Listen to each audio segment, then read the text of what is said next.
Hi students, welcome to समझो chemistry detail में channel. कैसे हो आप सब? सीबीएसई 2025 के केमिस्ट्री के बोर्ड पेपर के सॉल्यूशंस हम कर रहे थे। सेक्शन ए और सेक्शन बी के वीडियो ऑलरेडी पब्लिश हो चुकी है, आप मेरे चैनल में आकर के देख सकते हो। आज हम सॉल्व करेंगे सेक्शन सी के क्वेश्चंस। एक क्वेश्चन मैंने बोर्ड में ऑलरेडी लिखा हुआ है, ये क्वेश्चन सॉल्यूशन चैप्टर से है।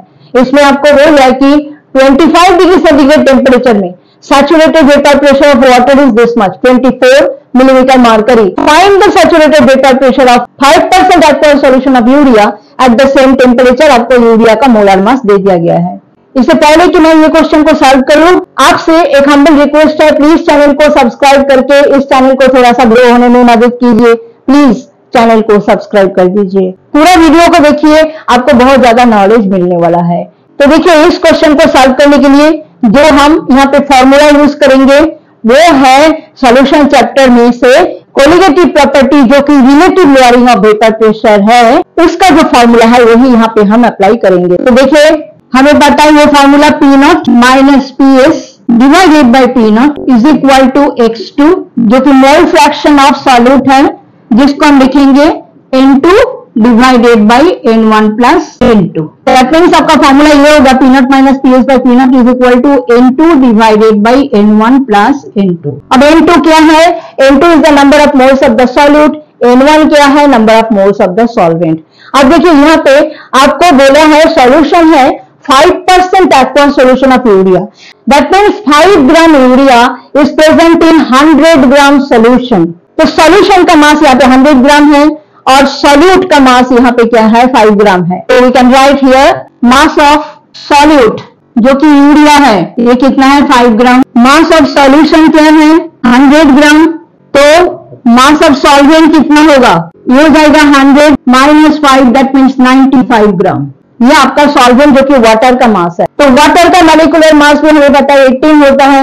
सो मॉलिक्यूलर मास ऑफ वाटर, जिसको हम M1 लिखेंगे, इज इक्वल टू 18 ग्राम पर मोल, एंड दैट ऑफ यूरिया, जिसको हम M2 लिखेंगे, वो हो जाएगा 60, जो कि दिया हुआ है ग्राम पर मोल। अब हम जस्ट वैल्यूज पुट करेंगे। आपको P0 की वैल्यू दे रखा है 24 मिलीमीटर मार्कर। सो 24 माइनस PS क्या है? Vapour pressure of the solution, जो कि आपको कैलकुलेट करना है, डिवाइडेड बाय P0, वो भी 24 होगा, is equal to N2 means क्या लिखोगे आप?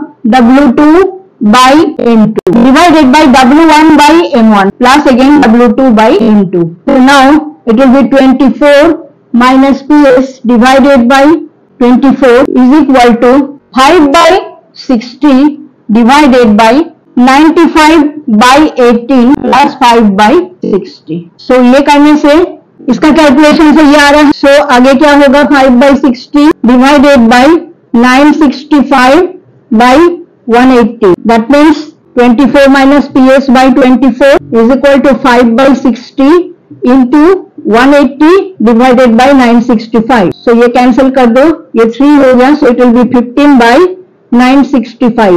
This will come 0.015. That means 24 minus PS is equal to 24 into 0.015. So it will come 0.36.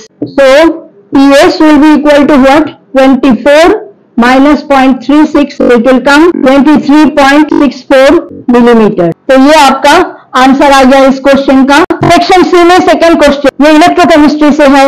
इसमें न्यूमेरिकल है, the electrical resistance of a column of 0.05 molar in a rich solution of area 0.8 centimetre square and length 40 centimetre is this much ohm. Calculate resistivity, conductivity and molar conductivity. अब resistivity किससे represent किया जाता है? रो से, conductivity K से, और molar conductivity lambda M से हम रिप्रेजेंट करते हैं। तो पहले हम रेजिस्टिविटी कैलकुलेट करेंगे। उसके लिए जो फॉर्मूला है, हमें पता है कि R जो कि रेजिस्टेंस है, that is equal to rho into L by A। So rho is equal to क्या लिखा जा सकता है? R into A divided by L। R की वैल्यू आपका कितना है? 5 into 10 to the power 3। So 5 into 10 to the power 3 into A, जो कि एरिया है 0.8 है, डिवाइडेड बाई लेंथ कितना है? 40 सेंटीमीटर। सो ऊपर में आ रहा है 4 into 10 to the power 3 divided by 40. So 4000 divided by 40, ये आ जाएगा 100. What will be the unit? Ohm centimetre. So resistivity हमारा आ गया 100 ओम सेंटीमीटर. इसके बाद हम कैलकुलेट करेंगे कंडक्टिविटी, इसको K से रिप्रेजेंट किया जाता है. K इज इक्वल टू 1 अपन रो होता है, तो 1 अपन 100. दैट मीन्स ये हो गया आपका 0.01 और इसका यूनिट क्या हो जाएगा? Ohm inverse centimetre inverse. Ohm inverse का सीमेन लिख सकते हो. सो 0.01 सीमेन सेंटीमीटर इनवर्स, ये हो गया. लास्ट टाइम मोलर कंडक्टिविटी जिसको लैम्डा एन से रिप्रेजेंट किया जाता है, उसका फॉर्मूला है K into 1000 divided by molarity. K हो गया आपका 0.01 इंटू 1000 डिवाइडेड बाई मोलरिटी है 0.05. ऊपर नीचे डेसिमल पॉइंट हट जाएगा, ऊपर में जाएगा 1000 डिवाइडेड बाई नीचे हो जाएगा 5. सो ये आ जाएगा 200 और यूनिट क्या हो जाएगा? सीमेन सेंटीमीटर स्क्वायर पर mole. Now this question it is said complete and balance the following chemical equations. ये सारे जो है डी एंड ए ब्लॉक में से जो पोटेशियम परमैंगनेट पोटेशियम डाइक्रोमेट के रिएक्शंस है ऑक्सीडाइजिंग एक्शन के, उन्हीं में से दिया हुआ है. तो देखिए पहला रिएक्शन है MnO4 minus plus C2O4 minus 2 plus H plus. अब MnO4 माइनस जो है C2O4 माइनस 2 मतलब ऑक्सैलेट आयन को ऑक्सीडाइज करके क्या में कन्वर्ट कर देते हैं? कार्बन डाइऑक्साइड में कन्वर्ट कर देते हैं. खुद रिड्यूस होकर के +2 ऑक्सीडेशन स्टेट में आ जाते हैं. यहाँ पे MnO4 माइनस में कौन सा ऑक्सीडेशन स्टेट में है? +7 में है. और ऑक्सैलेट आयन ऑक्सीडाइज होकर के CO2 में कन्वर्ट होगा. ऑक्सैलेट आयन में C का ऑक्सीडेशन स्टेट क्या है? +3. आप देख ही पा रहे हो. और कार्बन डाइऑक्साइड में जब वो कन्वर्ट होगा, उसका कार्बन डाइऑक्साइड में कार्बन का ऑक्सीडेशन स्टेट +4 है. सो देखिए यहाँ पे प्रोडक्ट्स तो पहले लिख लेते हैं, उसके बाद बैलेंस करते हैं. Mn +2 प्लस CO2 और साथ में वाटर बनेगा. तो Mn को +7 से +2 ले जाने के लिए कितना इलेक्ट्रॉन चाहिए? 5 इलेक्ट्रॉन चाहिए. 5 इलेक्ट्रॉन एक Mn को चाहिए, एक Mn +2 में कन्वर्ट होने के लिए. और एक ऑक्सैलेट आयन कितना इलेक्ट्रॉन दे रहा है? 2 इलेक्ट्रॉन दे रहा है. तो यहाँ पे electrons lost and electrons gain balance करने के लिए हम क्या करेंगे? इसके आगे 2 लगा देंगे. तो 2 Mn +7 हो गया. 2 Mn +7 2 Mn +2 में कन्वर्ट होगा, तो टोटल कितना इलेक्ट्रॉन गेन करेगा? 10 इलेक्ट्रॉन गेन करेगा. और ये कितना इलेक्ट्रॉन देना चाहिए था? इसको भी 10 इलेक्ट्रॉन देना चाहिए. ये एक ऑक्सैलेट आयन तो 2 इलेक्ट्रॉन दे रहा है. 5 ऑक्सैलेट आयन अगर हम लेते हैं तो 10 इलेक्ट्रॉन यहाँ से मिल जाएगा और वही 10 इलेक्ट्रॉन ये लेकर के 2 Mn +2 में कन्वर्ट हो जाएगा. सो इलेक्ट्रॉन्स लॉस्ट एंड गेन हमारा बराबर हो गया. अब देखिए कार्बन यहाँ पे कितना गया? 5 2 10. तो यहाँ पे 10 मॉलिक्यूल्स ऑफ कार्बन डाइऑक्साइड बन जाएगा. और वाटर मॉलिक्यूल कितना बनेगा? वाटर मॉलिक्यूल देखिए यहाँ पे इस साइड में ऑक्सीजन एटम 4 2 8 और 5 4 20, तो 28 है ऑक्सीजन एटम. यहाँ पे ऑलरेडी 20 ऑक्सीजन एटम हो चुका है, तो 8 मॉलिक्यूल ऑफ वाटर और बनेगा. तो ऑक्सीजन एटम आपका बैलेंस हो गया है. अब हाइड्रोजन को बैलेंस करना है, तो देखिए 16 हाइड्रोजन है यहाँ पे, तो 16 हाइड्रोजन यहाँ पे आपको 16 लगा देना है. तो ये हो गया आपका फर्स्ट रिएक्शन बैलेंस हो गया है. इसके बाद हम सेकेंड रिएक्शन को देखेंगे. इसमें है KMnO4 पोटेशियम परमैंगनेट को जब हम हीट करते हैं और टेम्परेचर 513 केल्विन होता है, तो ये डिकम्पोज होकर के ऑक्सीजन गैस को प्रोड्यूस करते हैं. साथ में प्रोडक्ट्स और क्या क्या बनेंगे? K2MnO4 MnO2 और ऑक्सीजन. तो K2MnO4 मतलब यहाँ पे 2 लगाओ. Mn भी देखो 2 हो गया, 2 K हो गया. ऑक्सीजन कितना? 4 6 8.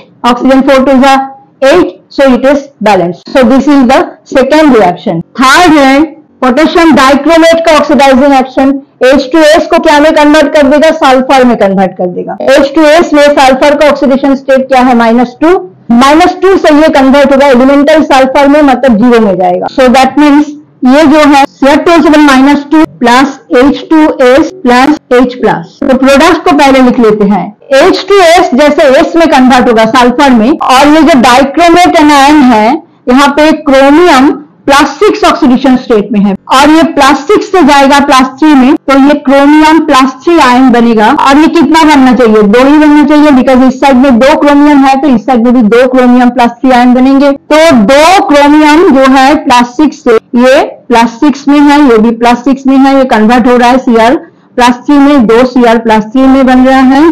तो टोटल कितना इलेक्ट्रॉन गेन हो रहा है? 3 इलेक्ट्रॉन्स यहाँ पे, 3 इलेक्ट्रॉन्स यहाँ पे, तो टोटल हो रहा है 6 इलेक्ट्रॉन्स. तो टोटल ये 6 इलेक्ट्रॉन गेन करेगा. 6 इलेक्ट्रॉन्स अगर इसको गेन करना है तो देगा कौन? ये H2S में से सल्फर देगा. दैट मीन्स आपको 3 मॉलिक्यूल्स ऑफ H2S चाहिए.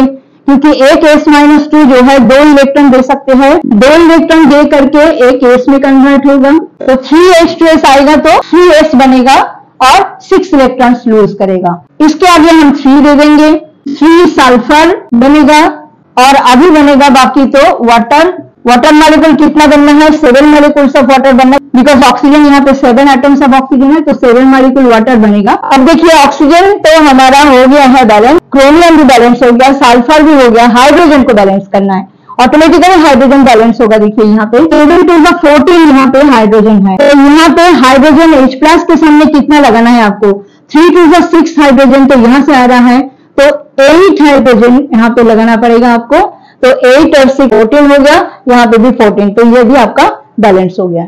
Question number 25 students, question number 25 में ये जो 2 कोऑर्डिनेशन कंपाउंड्स है, इनका हाइब्रिडाइजेशन और मैग्नेटिक कैरेक्टर आपको फाइंड आउट करने के लिए दिया है। तो पहला कंपाउंड है ये वाला, ये जो कॉम्प्लेक्स आयन है, इसमें आप देख रहे हो ये कोबाल्ट का एक कॉम्प्लेक्स आयन है, अमोनिया यहाँ पे लिगेंड है। कोबाल्ट यहाँ पे कौन सा ऑक्सीडेशन स्टेट में है, आपको पता है कि ये जो अमोनिया मॉलिक्यूल्स है, they are neutral molecules, don't carry any charge, so cobalt का यहाँ पे ऑक्सीडेशन स्टेट +3 है। तो पहले हम CO+3 का इलेक्ट्रॉनिक कॉन्फ़िगरेशन लिख लेते हैं। आपको पता है कि CO का जो इलेक्ट्रॉनिक कॉन्फ़िगरेशन है वो क्या है, आर्गन कोर 3d7s2, सो कोबाल्ट +3 का कॉन्फ़िगरेशन क्या होगा, it will be argon core 3d, ये 6 हो जाएगा, 2 इलेक्ट्रॉन यहाँ से, 1 इलेक्ट्रॉन यहाँ से, 3d6 हो जाएगा। अभी ये जो आयन है, ये कॉम्प्लेक्स आयन जब फॉर्म होगा तो कोबाल्ट का जो हाइब्रिडाइजेशन है वो क्या होगा, बॉक्स डायग्राम बनाते हैं। ये है box diagram, 3d orbitals 4s and 4p orbital और 6 इलेक्ट्रॉन्स है यहाँ पे, तो ये है 3d6 कोबाल्ट +3 आयन का। अब देखिए यहाँ पे अमोनिया बहुत स्ट्रॉन्ग फील्ड लिगेंड तो नहीं है, फिर भी यहाँ पे मेटल का ऑक्सीडेशन स्टेट बहुत हाई, इस करके यहाँ पे इनर ऑर्बिटल कॉम्प्लेक्स बनेगा। इनर ऑर्बिटल कॉम्प्लेक्स बनने का मतलब क्या है, लो स्पिन कॉम्प्लेक्स, दैट मीन्स ये जो इलेक्ट्रॉन्स है, ये इलेक्ट्रॉन्स अमोनिया लिगेंड के अप्रोच के साथ साथ ये इलेक्ट्रॉन्स 3d ऑर्बिटल में पेयर अप हो जाएगा।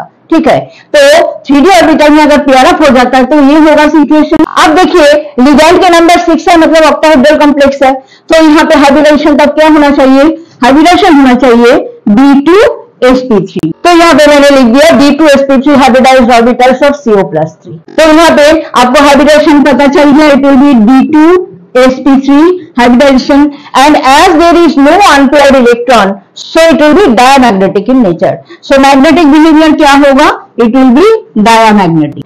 तो इसके बाद हम आ जाते हैं नंबर बी में, ये है निकल टेट्राकार्बोनिल।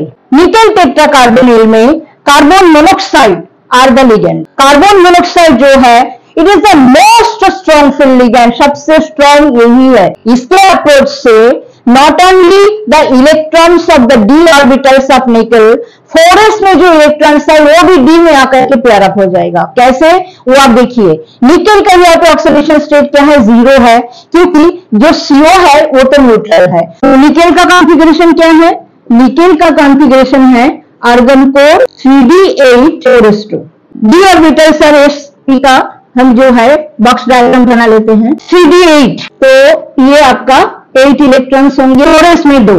यहाँ पे क्या होगा, ये जो CO लिगेंड है ये d ऑर्बिटल्स के इलेक्ट्रॉन्स को तो पेयर अप करेगा ही, 4s के इलेक्ट्रॉन्स भी d में आकर के यहाँ पे पेयर अप हो जाएगा। So this will be the condition now. ये हो गया कंडीशन। अभी लिगेंड्स के नंबर जब 4 है, दो ही टाइप का कॉन्फ़िगरेशन पॉसिबल है, एक तो स्क्वायर प्लानर, एक है टेट्राहेड्रल। स्क्वायर प्लानर होने के लिए DsP2 हाइब्रिडेशन होना जरूरी है और टेट्राहेड्रल के लिए sp3 हाइब्रिडेशन होना जरूरी है। तो D तो कोई खाली नहीं है, यहाँ पे एक ही ऑप्शन बचता है, वो है tetrahedral configuration, that means sp3 hybridisation. So sp3 hybridised orbitals of nickel, ये आपका हाइब्रिडेशन मैंने लिख दिया है, sp3 हाइब्रिडाइजेशन, और इलेक्ट्रॉन्स कोई अनपेयर्ड नहीं है, सो it will be again diamagnetic in nature, so the compound will be diamagnetic.